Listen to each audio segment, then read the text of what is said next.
बिस्मिल्लाहिर्रहमानिर्रहीम। नाज़रीन, अखबार न्यूज़ के स्टूडियो से ज़फ़र नज़ीर हाज़िर हूँ और इस वक्त हम बात करेंगे जहाँ बल्दियाती इंतखाबात मुकम्मल होने के बाद की जो सूरत हाल है, जहाँ कॉरपोरेशन के हवाले से भी और ओवरऑल जो तीन जमातों के दरमियान जो जहाँ पे इत्तेहाद का जो माहदा हुआ, वो जिस बुनियाद पे जो माहदा किया गया, जो हमारे शरीक गुफ्तगू है हमारे साथ वो राशिद हनीफ साहब जो मुस्लिम लीग यूथ के साबिक़ ज़िली सदर भी हैं।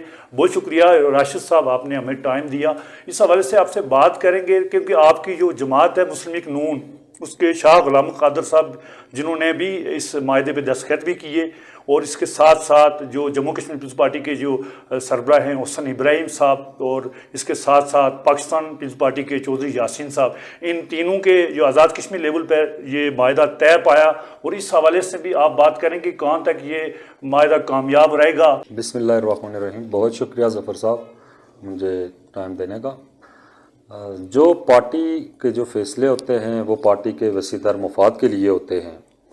जो एक मारूफ फार्मूला होता है जिसकी जो अक्सरियत होती है, तो उसी को, चाहे वो वज़ीर-ए-आज़म का हो, चाहे वो मेयरशिप का हो, चाहे वो और किसी का हो, जिसकी ज़्यादा सीटें होती हैं वो उसी को पहले नंबर पे, उसको पहले होता है, फिर वो सेकंड वाला होता है, फिर थर्ड वाला होता है। ये तो इसका फार्मूला ये होता है। जो पार्टी ने किया जो फैसला, वो पार्टी ने पार्टी के मफाद की में अच्छा किया, और मैं भी इस चीज़ पे मुतफिक हूँ कि ये बड़ा खुशाइन फैसला है वसी तर मफाद के लिए, पार्टी के मफाद के लिए।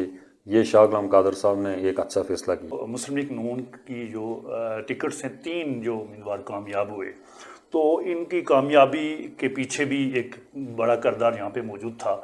तो पार्टी की जो मरकज़ी क़यादत है, तो उसको भी रावलाकोट के इन उम्मीदवारों को भी, और साथ साथ ये नौमुतखिब जो काउंसिल हैं इनको भी, और साथ साथ रावलाकोट की जो सूरत हाल देखते हुए जहाँ पे इनको भी एतमाद में लेना चाहिए था, तो इस तरह की सूरत हाल ज़्यादा बेहतर ना जाती। बेहतर देखें, हमारी जो पार्टी इजलास हुआ तो वहाँ तो पूरे आज़ाद कश्मीर का इजलास था, आज़ाद कश्मीर का, तो रावलाकोट से ये इजलास में ही नहीं गए। तो मैं समझता हूँ कि इन्होंने इजलास में जाना चाहिए था। वो जो काउंसलर मुंतखब हुए हैं इनको भी जाना चाहिए था। जो हमारे जहाँ के ज़िम्मेदार हैं वो उनको भी जाना चाहिए था। जो साबिक़ तंजीमी ओहदेदारान हैं उनको भी जाना चाहिए था। तो मुझे नहीं पता कि वो पार्टी इजलास में किस लिए नहीं गए। तो ज़ाहिर है उन्होंने इजलास बुलाया, उसमें कुछ फार्मूले तय हुए। तो देखें, बात यह है ज़फ़र साहब कि ये नहीं होता है ना, बात वहाँ पे एक रावलाकोट नहीं होता है। पूरे आज़ाद कश्मीर में देखा जाता है कि पूरे आज़ाद कश्मीर में क्या होता है, किस तरीके से हमने आगे बढ़ना है। दूसरी पार्टी, देखो ना, हर पार्टी को एकोमोडेट करना पड़ता है। जिसका जिस दर ज़्यादा मैंडेट होगा वहाँ उसी को तरजीह दी जाती है। तो उधर कोई रावलाकोट कोई मसला नहीं है, या मुजफ्फराबाद में नून लीग का ज़्यादा है तो नून लीग को दिया जाएगा, बाग में अगर पीपल्स पार्टी का पीपल्स पार्टी को दिया जाएगा। इस तरह चलता है। जी राशिद साहब, वो जो इत्तेहाद हुआ या माहदा हुआ जिसपे, वो तो ओवरऑल सूरत हाल देख के आज़ाद कश्मीर की सतह पर जो सियासी सूरत हाल है उसके पेश नज़र ही किया गया है। लेकिन जहाँ पे क्या तो अमलन तौर पे जो आगे जो सूरत हाल जिस तरफ जा रही है, तो जिस जो जम्मू कश्मीर पीपल्स पार्टी, उसके लिए भी एक बड़ा सवालिया निशान है। क्या वो उसको ये फ़ायदा पहुँचेगा इस इत्तेहाद का? देखें, ओवरऑल तो पहुंचना चाहिए। जम्मू कश्मीर का मुस्लिम लीग नून को भी पहुंचना चाहिए, मुस्लिम लीग का पाकिस्तान पीपल्स पार्टी को भी पहुंचना चाहिए। जो मायदा हुआ है, जो एतहाद हुआ है, देखें ना, जब टिकट पे इलेक्शन लड़ लिया है, पार्टी टिकट के लिए हम इतनी जिद्दोजहद करते हैं, तो जब पार्टी कुछ फैसला करती है तो हमें पार्टी के फैसले को भी कबूल करना चाहिए। एक तरफ जो पाकिस्तान पीपल्स पार्टी के 4 जो मुंतखब हुए काउंसिल, दूसरी तरफ मुस्लिम लीग नून के 3 हैं। तो जो डिप्टी मेयर की जो बात करें तो पाकिस्तान पीपल्स पार्टी के खाते में चले जाएगा। तो अभी पाकिस्तान मुस्लिम लीग नून की वो नज़र नहीं आ रहा है कि वो कॉरपोरेशन की मैं बात कर रहा हूँ, वहाँ पे उनको क्या मिलने वाला है। देखा ना, दूसरे नंबर पे पीपल्स पार्टी है, ज़ाहिर है पीपल्स पार्टी को ही मिलेगा। असल में बात यह है कि हमने जो इलेक्शन लड़ा, बल्दियाती इलेक्शन लड़ा, हमारी पार्टी ने लड़ा।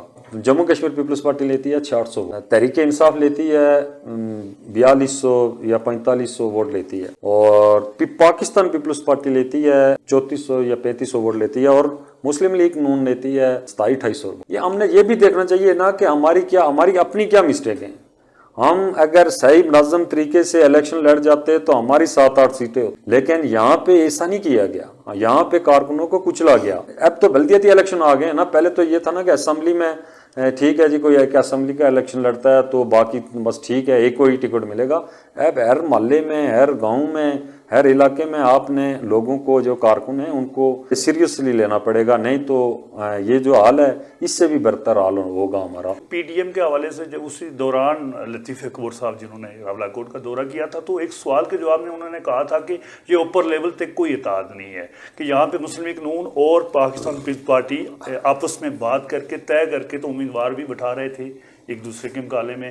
جہاں پاکستان مسلم لیگ کا بھی تھا تو پاکستان پیپلز پارٹی نے بٹھا لیا، پاکستان پیپلز پارٹی نے مسلم لیگ نون کو یہ فیڈ بیک دیا، تو اس حوالے سے انہوں نے لا تعلقی کا اظہار بھی کیا تھا۔ انہوں نے کہا تھا کہ اوپر لیول پہ ہمارا کوئی اتحاد اس طرح کا نہیں ہے، نان سسٹم ہے، ابھی جو امیدوار وہ انتخابی میدان سے جا رہے ہیں تو وہ اس کا جواب خود دیں گے۔ تو ابھی بھی جو صورتحال اوپر سے ہوئی ہے تو نیچے لیول پہ اس کو مانی نہیں جا رہی ہے۔ دیکھیں نا، پہلی بات تو یہ ہے کہ Pakistan Peoples Party P D M کا حصہ ہی جو جہاں پہ یہ جو انہوں نے الیکشن لڑا پیپلز پارٹی کے اتحاد سے، یہ مسلم لیگ کو نون کو نقصان ہوا۔ دیکھیں نا، ہماری پارٹی کتنے کینڈیڈیٹ تھی، ان میں سے 3 جیتے۔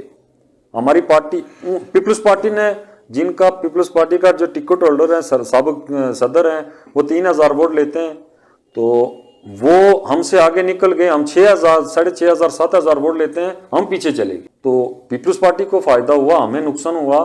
ہمیں یہ احتیاط کرنے کی ضرورت ہی نہیں تھی، ہمیں 22 جو وارڈیں ہیں ان میں ہمیں اپنے کینڈیڈیٹ دینے چاہیے تھے، جہاں بھی تک بھی ہمیں کینڈیڈیٹ دینے چاہیے، جتنے ووٹ لیتا وہ کینڈیڈیٹ ہمارا ہونا چاہیے۔ راشد صاحب، یہ عام طور پہ یہ دیکھا گیا ہے کہ 2 جماعتی جو اتحاد ہے وہ تھوڑا نسبتاً کامیابی رہتا ہے۔ یہ 3 جماعتی اتحاد جو ابھی اس کا اعلان کیا گیا ہے باضابطہ طور پر، یہ کہاں تک چلے گا؟ دیکھیں، پیپلز پارٹی سے تو پہلے بھی مسلم کانفرنس کے دور میں، جب ہم مسلم کانفرنس فارورڈ گروپ میں تھے تو ان کا ہمارا ساتھ چلا، جس میں سردار یعقوب صاحب وزیر اعظم رہے، پھر راجہ فاروق عبداللہ صاحب وزیر اعظم رہے اسی اسمبلی میں، تو اچھا چلا۔ تو جہاں تک جموں کشمیر پیپلز پارٹی کی ہے، ان کے ساتھ بھی ہم نے 2 الیکشن لڑے ہیں۔ خالد ابراہیم صاحب جو انہوں نے ہمارے کارکنوں کا ہمارا خیال رکھا، یہ بھی میرے خیال میں کوئی اپنے وعدے سے اوپر نیچے نہیں جائیں گے، کیونکہ ظاہر ہے ایک سیاسی گھرانے سے ان کا تعلق ہے، جموں کشمیر پارٹی کے وہ سربراہ بھی ہیں، یہاں کے منتخب ایم ایل اے بھی ہیں، تو میرے خیال میں یہ اتحاد چلے گا۔ راشد صاحب، یہاں پہ ایک آزاد امیدوار بھی اپنا ایک گروپ بنا کے بیٹھے ہوئے ہیں، وہاں ان کی بھی تعداد اتحاد ہو رہے ہیں 5 ہے، لیکن 4 کی صورت میں دیکھنے کو ملی ہے، وہ سامنے آئی بھی ہے۔ تو ابھی اس کے جو کل کی خبر ہوئی ہے، اس کے بعد آزاد امیدواروں کا ذرائع سے ہمیں معلوم ہوا کہ آج پھر ان کا ایک جگہ میٹنگ ہوئی اور وہ 2-2.5 گھنٹے میٹنگ جاری رہی۔ اس میٹنگ کے بعد انہوں نے بھی ورک کرنا شروع کر دیا۔ 3 جماعتیں ہیں، ان میں کہ وہ ان کے اندر ہی ورک کریں گے۔ ہے نا، وہ 5 تو آزاد امیدوار ہیں، جو 4 کی آپ بات کر رہے ہیں وہ تو ہیں، تو وہ بھی مضبوط ہیں۔ دیکھیں، ان کے ساتھ پی ٹی آئی بھی مل سکتی ہے، وہ پی ٹی آئی کے ساتھ بھی مل سکتے ہیں، 5 اور 3 وہ 8 ہو جاتے ہیں۔ تو دیکھتے ہیں کہ پاکستان پیپلز پارٹی اور مسلم لیگ نون کے جو کونسلر صاحبان ہیں، یہ اپنے پارٹی کے پابند کہاں تک رہتے، کیا کرتے ہیں، یہ اس میں اور ان میں فیصلہ ہو جائے گا یہ چند دنوں میں۔ پاکستان پیپلز پارٹی جو ہے اس کے اندر بھی کچھ چیزیں ایسے سامنے آ رہی ہیں کہ وہ بھی اس طرح خوش نہیں ہیں اس فیصلے پہ۔ تو ایک تو مسلم لیگ نون کی تو ہم نے بیان کر لی ہے، تو اس صورتحال میں جو آئندہ جو 1-2 روز میں وہ بھی سارے صورتحال واضح ہو جائے گی۔ تو اگر عملاً طور پہ یہ جموں کشمیر پیپلز پارٹی کو یہ نقصان ہی نظر آ رہا ہے اس اتحاد کا؟ میں نہیں سمجھتا ہوں کہ نقصان ہوگا۔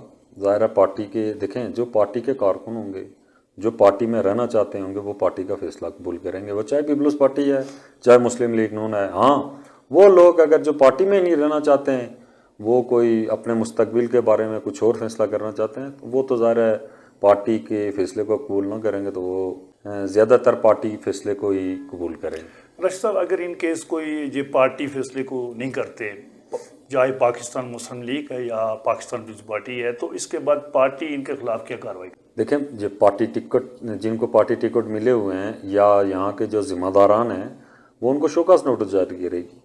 وہ پارٹی ڈسپلن کے خلاف ورزی جنہوں نے جو کی ہوگی، وہ ان کو शोकस नोटिस जारी करेगी। यहाँ 2011 में अताद हुआ, हम उस वक़्त मुस्लिम लीग नून के टिकट के लिए दिन रात लगे हुए थे कि जी पार्टी को टिकट होना चाहिए, हमारी पार्टी नई पार्टी बनी है और ये फैले फूल। तो यहाँ उस वक़्त भी ये चंद लोग थे जो एहतियात कराने चाह रहे थे जेकेपीपी के साथ, और उन्होंने कराया। उस वक्त पार्टी के फायदे की बात। 2016 में भी इन लोगों ने एहतियात कराया। आज अगर पार्टी ने फैसला किया है जम्मू कश्मीर पीपल्स पार्टी के साथ, तो फिर ये पार्टी फैसले को कबूल करना चाहिए। तो उस वक्त पार्टी तो नहीं चाह रही थी ना, जो हमारी मरकजी पार्टी नहीं चाह रही थी, यहाँ के चंद लोग थे जो पार्टी के जम्मू कश्मीर के साथ एहतियात कराना चाहते हैं। मैं जाती खुद हम ये चाहते थे कि हमारे पार्टी का कैंडिडेट हो। हमारी पार्टी 2010 के एंड में बनी है और ये फैले फूले, तो उस वक्त इन्होंने ज़ब्ता कराया हमें 16 में 11 में। तो आज क्या है, आज तो हमारी पार्टी है माशाल्लाह, हमने हुकूमत भी की हुई है, हमने 32 सीटें भी ली। फिर ठीक है, बहरान आता रहता है पार्टी पे, बड़ी पार्टियों पे आता रहता है, ऐसी कोई मसला नहीं है, ये कोई मसला नहीं। राशिद साहब, इस जो इत्तेहाद कल हुआ, ये 3 जमाती जो इत्तेहाद हुआ, इस हवाले से ये भी आम तासर ये आम किया जा रहा है, सामने लाया जा रहा है कि इसके बाद जो अगला जो काम होगा वो हुकूमत को गिराने वाला काम होगा। तो इसी नुक्ते पे ये इत्तेहाद भी हुआ और इस तरह का भी हुआ, और उसके बाद जो मुश्तरका तौर पे वो तहरीक अदम लाई जाएगी।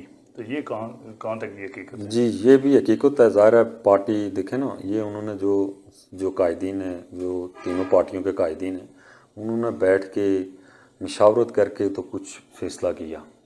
ज़ाहिर है ये एक बड़े वसी तर मफाद के लिए फ़ैसला किया, ये अदम एतमाद के लिए भी किया, ये आज़ाद कश्मीर की जो सियासत है, आने वाली सियासत है, उस पर भी जो किया। क्योंकि देखें ना, तहरीक इंसाफ से आज रावलाकोट के हल्का ही ले लें, क्या काम हो गए। 1.5 साल से हमारे इस हल्के में हमारे रावलाकोट में बात करें कि इस बल्दिया में क्या काम हो गए, कुछ भी नहीं हुआ। सवाए रसवाई के लोगों ने वोट दिए और कुछ भी ना मिला। ये वज़ीर आज़म साहब हमारे इसी ज़िले के हैं, यहाँ इस ज़िले से पहले भी एक वज़ीर आज़म गुजरे, मैंने उस वक्त भी स्टेटमेंट दी कि ये रावलाकोट को हिंदुस्तान ना समझ। तो ये जो साहब हैं, इन्होंने भी रावलाकोट के लिए कुछ दौरा नहीं किया। ये हेडक्वार्टर है रावलाकोट, पुंछ डिवीजन का हेडक्वार्टर है, इसके लिए किसी ने कोई काम नहीं किया सवाए राजा फारूक अब्दुल के, जिन्होंने बड़ी मेहनत करके ये जो उस वक्त जो हमारे प्रोजेक्ट थे वो कंप्लीट कराए। रश्ता, आखिरी जो सवाल आपसे हम लेंगे, हमारे नाज़रीन को आप रावलाकोट की बेहतरी, रावलाकोट के मसाइल की हल और रावलाकोट को एक बड़ी बेहतरीन पिक्चर जो देखने के लिए जो आप अपने हमारे जो नाज़रीन हैं उनके सामने अपना मैसेज देंगे। जी, रावलाकोट के मैं समझता हूँ कि जो नौजवान हैं वो बाहर निकलें। ये यहाँ पे बहुत मसाइल हैं, आए रोज़ देखें रावलाकोट के अंदर हमारे नौजवान मोटरसाइकिलों के एक्सीडेंट हो के मौतें हो रही हैं। यहाँ जो इंतज़ामी मामलात हैं इनको बेहतर करने के ये सब काम नौजवानों का है। वो बाहर निकलें, आएँ, हम सब मिल के अपने रावलाकोट के बेहतरी के लिए, शहर के बेहतरी के लिए हम कुछ कर सकते हैं। ये हमारे अंदर हर जो नौजवान है, जो जितने भी लोग हैं, बूढ़े हैं, नौजवान हैं, ये उनमें सलाहियत मौजूद है, लेकिन पता नहीं क्या हो गया है हमारे नौजवानों को, वो बेहिसी हो गई है। कोई गाइडलाइन नहीं देने वाला है, क्योंकि हमारे अपने लोगों के मफादात हैं, वो नौजवानों को कोई गाइडलाइन नहीं दे रहे हैं। वरना निकलें, रावलाकोट का नक्शा बदल सकता है, लेकिन ये लोग ही करते हैं। देखिए, मैं आप एक मिसाल देता हूँ, ये फुटबॉल का वर्ल्ड कप हुआ है, तो जिस दिन ये जापान का मैच होता था तो पूरा स्टेडियम खाली होता था, तो पूरे वो जापान के जो तमाशाई थे वो सफाई करके जाते थे। ये मिसाल उन्होंने कायम की है कि ये देखें ना कि ये हम वो कौम बनिए, हम कौम बने, हम कौम बनेंगे तो कुछ अपना हासिल करेंगे, नहीं तो नहीं। जी नाजरीन, रावलाकोट का जो मौसम सर्द ज़रूर है, लेकिन इसमें सियासी अगर माहौल की बात की जाए तो सियासी जो माहौल है इंतहाई गर्म है। हमारे साथ इस वक्त मौजूद थे राशिद अनीस साहब, जो गुफ्तगू कर रहे थे, जो सियासी हवाले से भी कर रहे थे, और 3 जो जमाती जो इत्तेहाद है इस पे भी इज़हार ख्याल कर रहे थे। दीजिए इजाज़त, अल्लाह निगहबान।